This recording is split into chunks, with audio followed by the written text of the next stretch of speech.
महायुतीतील घटक पक्षांनी एकमेकांवर टीका सुरू केलेली आहे। शिवसेनेच्या वर्धापन दिनाच्या कार्यक्रमात रामदास कदम यांनी अजित पवारांच्या राष्ट्रवादीवर तोफ डागली होती।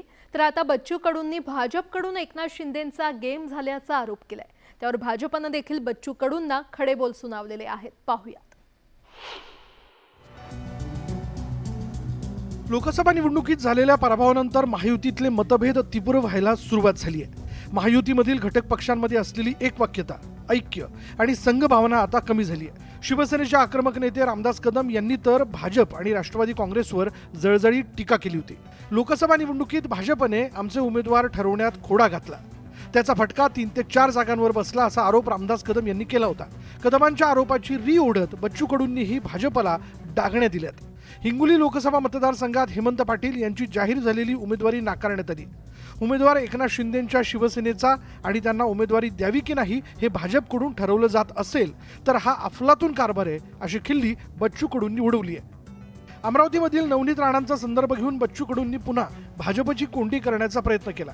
जिल्ह्यातील भाजप नेते विरोध करत होते तरीही नवनीत राणांना उमेदवारी दिली गेली, याकडेही बच्चू कडूंनी लक्ष वेधलं।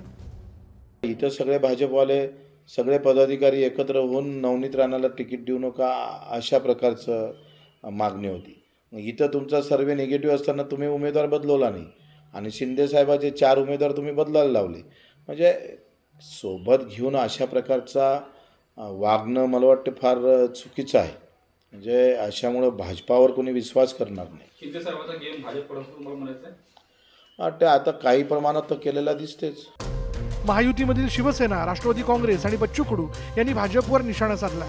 रामदास कदम आणि अमोल मिटकरी यांच्यातही चांगलीच झुंपली आहे। भाजपच्या नकारात्मक सर्व्हेमुळे 4 जागा गमवाव्या लागल्या असा आरोप शिवसेनेकडून करण्यात येतोय आणि यामुळे महायुतीमधील मतभेद चव्हाट्यावर आले।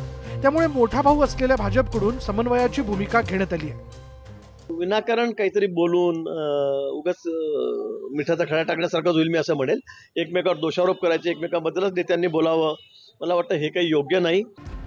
लोकसभा निवडणुकीत महायुतीला अवघ्या 17 जागांवर समाधान मानावं लागलं।